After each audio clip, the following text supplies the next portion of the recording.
The throne room of Tharakel was quiet. Too quiet. Tall golden pillars stretched high and glowing fireflies hovered in the air like silent watchers. The queen sat on her crystal throne, her silver crown shining under the blue lights. Her expression was cold, proud, and calm. In front of her stood a human.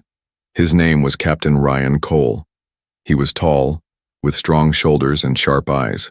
His hands were free, but 2 royal guards stood behind him, just in case. The queen raised her hand. A servant stepped forward and placed a thick scroll on a stone table between them.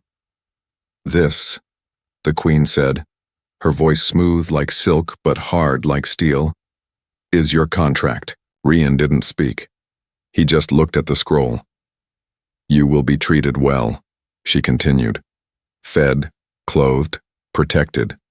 In exchange, you will provide your seed to strengthen our royal bloodline. You will father the next generation of Tharakel leaders."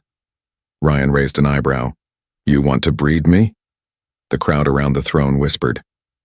The queen narrowed her eyes. "It is a great honor. Our people are proud. Your kind has strong DNA.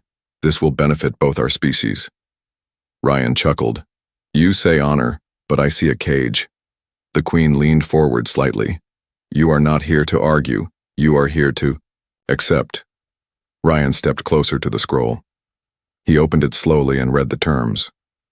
There were long lines of rules, schedules, restrictions. No freedom, no escape. He looked up at the queen.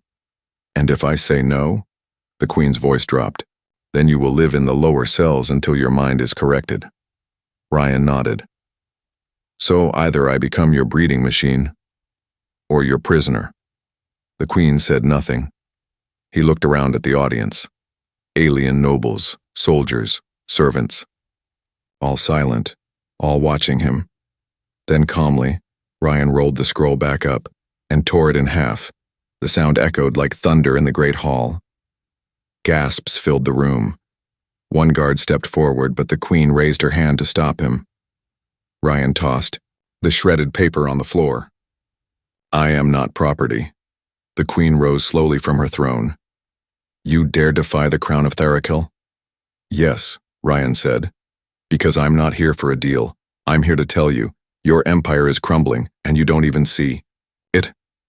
Her silver eyes locked onto his. "Explain." "You rule with fear," he said. "Force your people to obey, to marry, to breed, to serve. But fear doesn't build loyalty. It builds hate." A noble shouted, "Silence him!"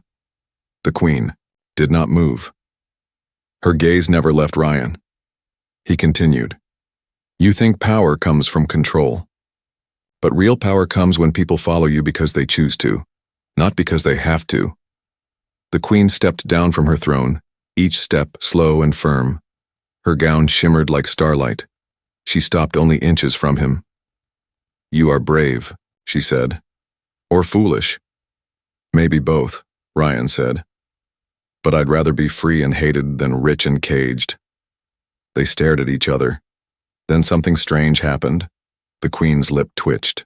A flicker of emotion, something close to curiosity, passed through her eyes. She turned and walked back to her throne. "Lock him in the observation cell," she ordered. "Alone. No torture. No chains." The guards hesitated, surprised. "Now," she said, louder. They moved forward. Ryan raised his hands, peaceful. As they walked him out, the queen watched him go.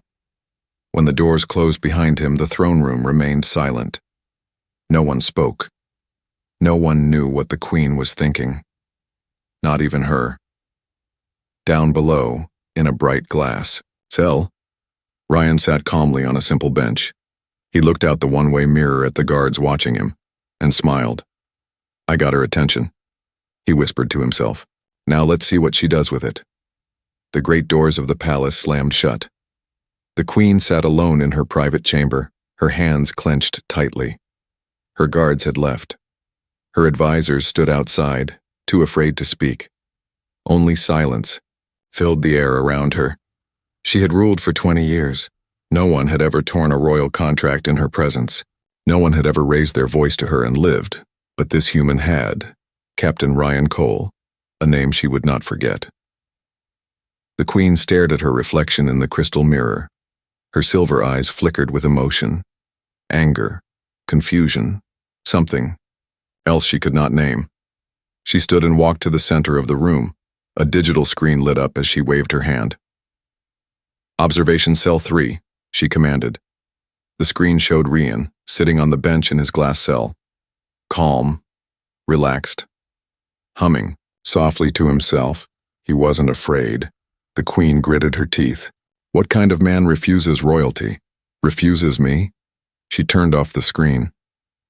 Hours later, the council gathered in the war hall. The air was thick with tension. Noble lords, battle generals, and law scribes filled the long table.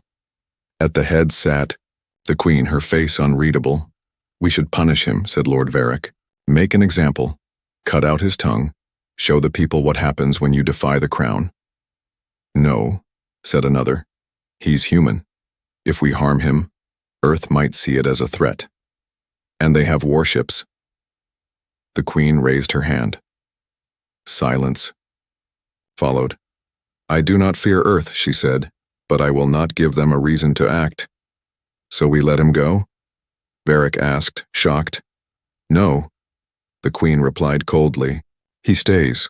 I want to study him." "Study?" a general repeated. "He insulted you." "Yes," she said. "And yet, he spoke truth." Gasps echoed in the chamber.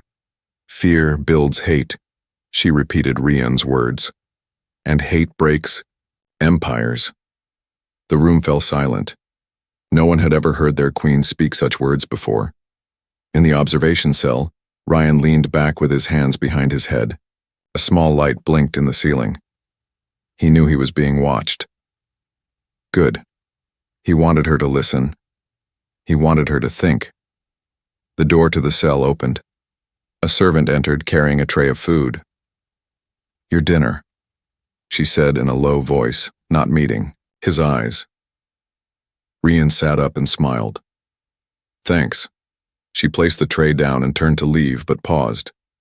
"You're different," she whispered. Ryan raised an eyebrow. "Is that good or bad?" She didn't answer, just looked at him, then quickly left Ryan look down at the food. It was warm, well prepared. They weren't trying to poison him. Yet. That night, in her chamber, the Queen did not sleep.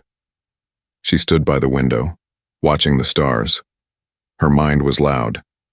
Who was this human, really? A rebel? A fool? Or something more? She had grown up learning humans were soft, emotional, easily broken. But this one, he was something else. And for the first time in years, she wasn't sure what to do next. The next morning, she visited the observation level herself. The guards opened the hallway gates. Every step echoed through the glass tunnels. When she arrived, Ryan stood already waiting. She stopped outside the cell and looked at him. "I am not here for games," she said. "Neither am I," he replied. "You embarrassed me before my people. You offered me a prison in gold," he said. "I refused. You were chosen. I'm not an object." They stared at each other, neither looking away. Finally, the Queen asked, "Why didn't you take the deal? You would have lived like a king." Ryan stepped forward. "Because a man is not measured by what he's given. He's measured by what he's willing to walk away from." Her eyes narrowed. "You gave up power." He smiled. "No. I gave up slavery." For a long moment, the Queen said nothing. Then she turned and walked away without another word. But deep inside her, something stirred. Not just anger now. Something else. Something dangerous. In the quiet corners of the palace, whispers began to grow. At first they were small, barely voices, just passing thoughts. "Did you hear what the human did? He tore the Queen's contract. He's still alive?" The story spread like fire, through dry leaves. Servants whispered it while scrubbing floors. Soldiers murmured it in dark hallways. Young royal candidates, trained since birth to accept the Queen's orders, began to ask silent questions in their hearts. In the garden kitchens, 2 female workers paused between cutting fruits. They say he refused to breed with Her Grace. Impossible, no one refuses. He did, and he still breathes. The first looked around, then leaned in closer. Maybe he's right. Maybe the system is broken. Their eyes met. They said nothing more, but something had changed. Down in the observation wing, Ryan sat cross-legged on the floor of his glass cell. He wasn't trying to escape. He wasn't shouting or fighting. He was waiting, watching, and planting seeds. When the food was delivered again, he looked up at the new servant. She was younger, her hands shaking slightly. "Are you all right?" he asked. She blinked. "Yes. I mean, I'm not supposed to talk." Ryan gave her a gentle smile. "What's your name?" "Mila," she whispered. "Nice to meet you, Mila." She hesitated. "Why did you do it?" "Do what?" "Tear the Queen's contract?" He looked into her wide green eyes. "Because no one else would." She looked down. "My sister signed one. Last year. She cries every night. The male chosen for her treats her like a tool." Ryan's voice was calm but firm. "Then your sister deserves better. So do you." Mila swallowed hard.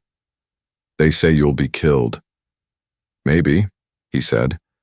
"But sometimes you have to risk dying to show others how to live." She stared at him, then turned and walked away, but slower this time. Thoughtful. In another wing of the palace, a soldier cleaned his armor while listening to the palace's intercom system. He paused when he heard a hidden voice over the line. It started with a man who said no. He turned the volume up, and now others are thinking it too. He looked at his reflection in the silver plating of his helmet. His sister had been matched against her will. His mother had been too. He had accepted it as tradition, until now. That night in her private garden, the Queen sat beside a still fountain. Her thoughts were storming. Every time she closed her eyes, she saw him, that human, standing tall, unafraid. She had planned to break his will slowly, to show him his place, but instead, his words echoed in her mind. "You rule with fear." She looked down at her hand, the same hand that once signed hundreds of contracts. Power had always been hers. But now, for the first time, it felt empty. The next day, a quiet alarm buzzed in the palace's security wing. Unauthorized gathering, level 3. Lower courtyard hall, 3 females, all royal workers, speaking loudly, passionately. Guards rushed in. "We're not property," one cried. "We're not animals." Silence. The guard barked. Another shouted. "We want the humans' words shared." "Take them," the lead soldier ordered. "Lock them in containment." But even as they were dragged away, others had heard. More whispers, more sparks. In his cell, Ryan was reading an old alien text from the wall screen when Mila returned. She didn't bring food this time. She brought a message. 3 women were arrested today, she said. They were quoting you. Ryan looked up. Already? She stepped closer to the glass. What if more speak out? What if the Queen loses control? Then she'll have a choice, Ryan said. Change, or crush us. Myella looked scared. Do you think she'll choose change? I think, Ryan said slowly, she wants to, but she doesn't know how. Myla reached into her pocket and pulled out a small data chip. This has recordings, she whispered, of nobles speaking against the system. They're scared, but they're starting to hope. She slid the chip into the data port on his cell screen. The files opened. Dozens of audio clips. Short statements. She's wrong. We must choose our own mates. The human, he gave us courage. Ryan smiled. The rebellion had already started, and he hadn't even lifted a weapon. High above in her throne chamber, the Queen received a secret report. No paper, no scroll. Just 3 words from her informant. The people stir. The royal chamber was quiet, but the queen did not rest. She stood in front of a sealed silver door. It hadn't been opened in years. She placed her hand on the panel. The scanner blinked green. The door opened with a slow sigh. Inside was a room no one else in the empire had ever seen. The walls were lined with old books, broken toys, and paintings done by a child's hand.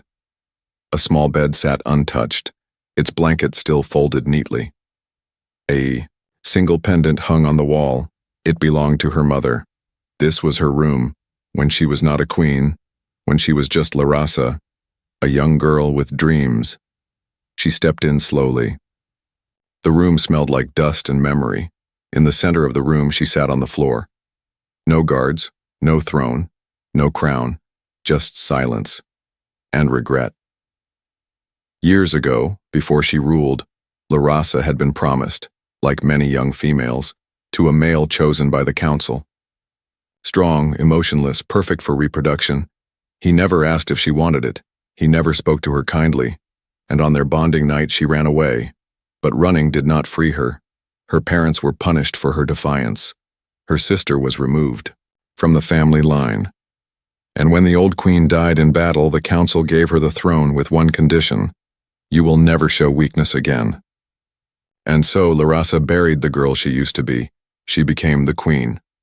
Back in the present, she stared at her old pendant still hanging on the wall. It was cracked now, but the message on the back was still clear. Choose your heart, even when it hurts. Her mother's words. Words she had forgotten. Until the human spoke. Until he tore the contract. Until he reminded her what she had lost. In the lower levels, Ryan sat in his cell. He was quiet, but his mind was not. He had seen how the guards had changed. Less cold, less harsh. And Maela, she had started smiling. Something was shifting. But it wasn't just the people outside. It was the queen herself. She hadn't visited him in days, yet he could feel her presence growing, not in anger, in uncertainty. He stood up and walked to the glass. I hope you're watching, he whispered, because your people already believe. Now it's your turn. That night when the moons were high, the queen came. She wore no crown, no armor, no guards, just a soft gray robe and bare feet. The guards at the lower level said nothing. They stepped aside as she passed. She stopped at Ryan's cell. He stood waiting. Didn't think I'd see you again, he said. I didn't think I'd come, she replied. They looked at each other for a long time. You said I rule with fear, she said quietly. Do you know why? He nodded. Because someone once ruled you with it. Her eyes dropped. I was promised to a man I didn't choose. He broke something in me. And I thought, if I became stronger than him, stronger than everyone, I'd never feel pain again. Rian leaned closer. But you still do. Yes, she whispered. I do. Silence filled the space between them. Then she said something no one had ever heard from her lips. I don't want to rule this way anymore. Ryan blinked. Then don't. It's not that simple. Yes, it is, he said. You just have to start with one real choice. She looked into his eyes. What would you have me do? Let me out. Will you lead a rebellion? No, Ryan said. I'll lead a future. The queen opened the cell door herself. No keys, no guards, just her hand. The door slid open. Ryan stepped out, slow and steady. They stood only inches apart. Her voice trembled. They will say I've lost control. He smiled. No, they'll say you found your soul. Later that night, Maela walked past the cell and stopped. It was empty. For the first time since the human arrived, the door was open, and the queen had vanished too. She whispered to herself, something has changed, and for the first time her voice carried hope. The royal council had not met this early in decades. The great circular chamber was filled with whispers, stiff backs, and suspicious eyes. The 12 high lords of Tharakel sat at their stations waiting for the queen. Their robes were fine. Their faces were stern. She hasn't spoken in 5 days, one muttered. Maybe the human has infected her mind, another hissed. Suddenly the doors opened. But it wasn't the queen who entered first. It was Ryan. The human walked calmly into the chamber. No chains, no guards. He wore simple gray robes, borrowed, from the palace store. His hands were folded. His eyes were clear. Gasps echoed around the room. Who let him in? Has he escaped? This is madness. Then she arrived. The queen walked in without crown or armor. Only her presence made them fall silent. Sit, she ordered. The room obeyed. The queen remained standing beside Ryan. I have brought him, she said, because it is time for all of us to hear something different. Lord Varric stood up. He is a criminal. He destroyed royal law. He insulted your throne. The queen's voice was calm. He did. And yet, I listened. Gasps again. She turned to Ryan. Speak. Ryan nodded. He stepped into the center of the room and raised his voice just enough. You rule a mighty world. Your cities are vast. Your science is strong. But your hearts are empty. The lords frowned. Your sons and daughters do not love their mates. They do not choose them. You hand them contracts and they obey, because they fear what will happen if they don't. One lord stood. It is tradition. Yes, Ryan replied. But so was silence. Before someone spoke, he paused. You think I'm dangerous because I said no, but your people think I'm brave, because I said the one word they never could. The queen stepped beside him now. I ruled with tradition, but I forgot how to feel. This human reminded me. Lord Varric's voice turned sharp. You mean to say you agree with him? The queen looked around the chamber. I say this, let those who wish to bond do so. Let those who wish to wait. Let choice return to Tharakel. A storm of voices exploded. This is betrayal. You will lose control. There will be chaos. Ryan raised a hand.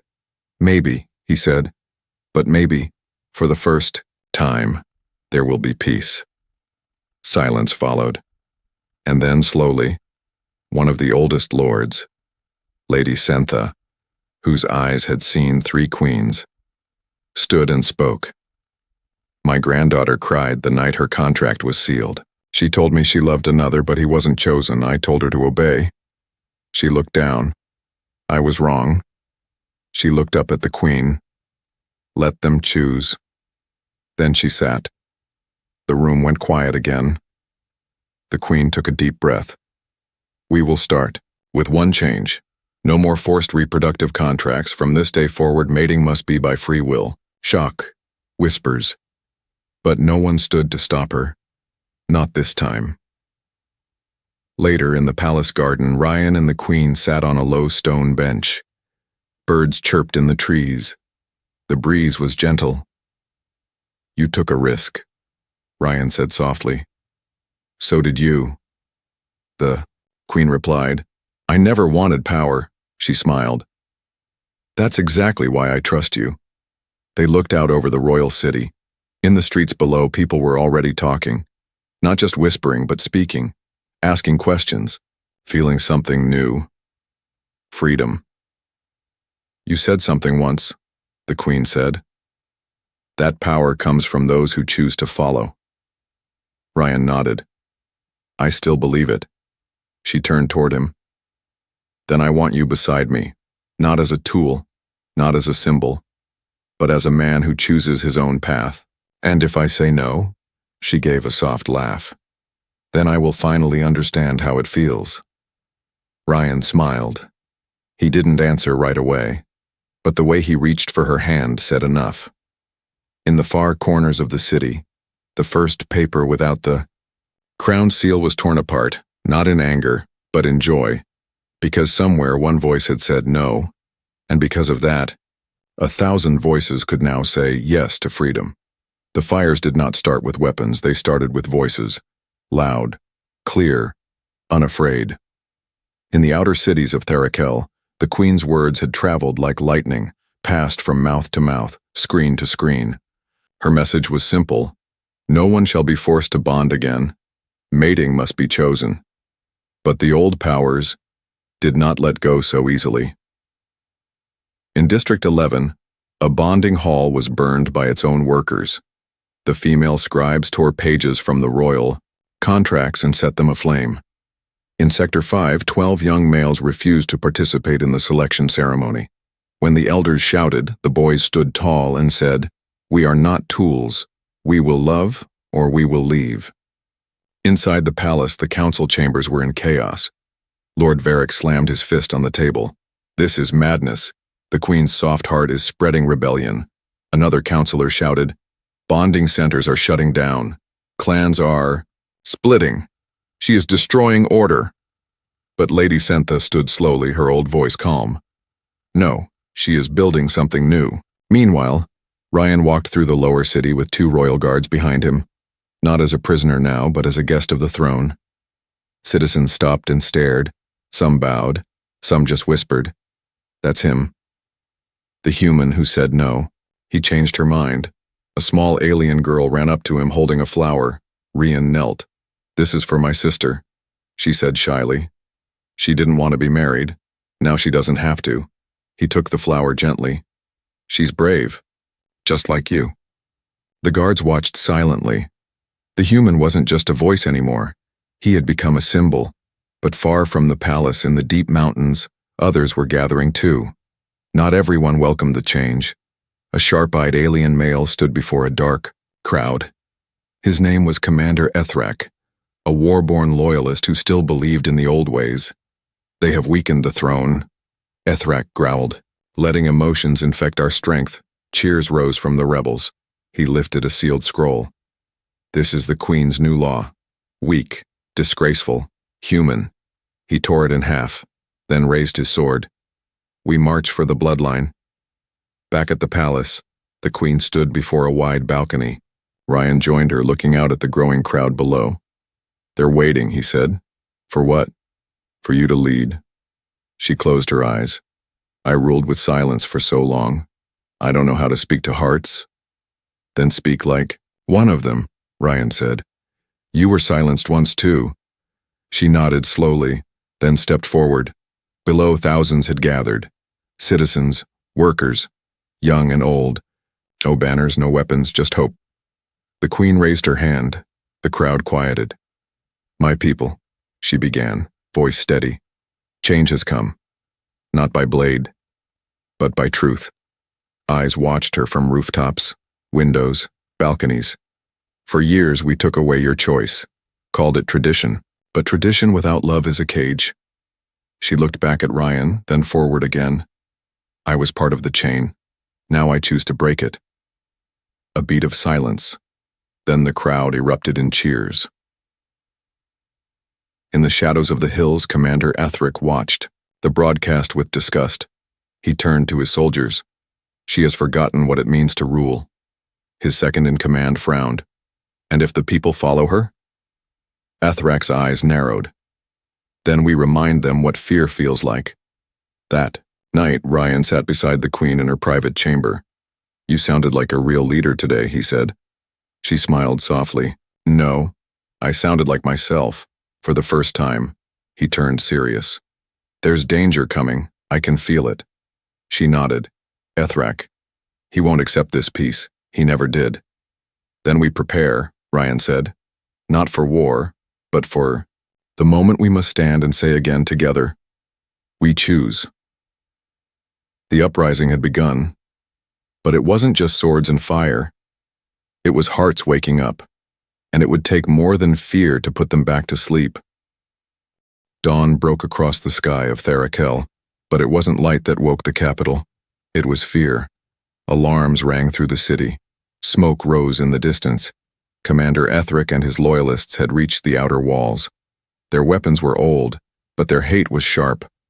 They called it a cleansing, a mission to purify the bloodline. And at the heart of the palace, the queen stood still. Her generals begged her for orders.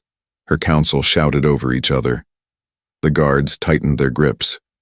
But she said nothing. Not yet. She stood by the tall windows of her throne room, watching the horizon burn, watching her empire tremble, watching everything she had once ruled by force now depend on one thing: her choice. In a nearby chamber, Ryan waited. In silence, he could hear the city outside. He knew war, knew the sound of danger, but this wasn't his world, not his army, not his people, and still, he felt more connected to them than anyone back on Earth. The door opened. The queen entered. Her eyes were tired, but her voice was clear. "Ethrak demands surrender," she said. "He wants my crown." Ryan stood. "Then what's stopping you?" She looked at him. "Myself." He walked toward her. "So what now? Do you go back to fear? Or forward into the fire?" The queen's jaw tightened. "If I die, so does the new law. The hope we built will fall with me." "Then don't fall," Ryan said softly. "Stand. Let them see you choose something better." She stepped back, uncertain. Then Ryan reached into his pocket and pulled out the torn contract. The same one he had ripped in front of her weeks ago. She stared at it. "You kept it?" She whispered. "I kept it," he said, "to remind me that sometimes destroying one thing can build another." He handed it to her.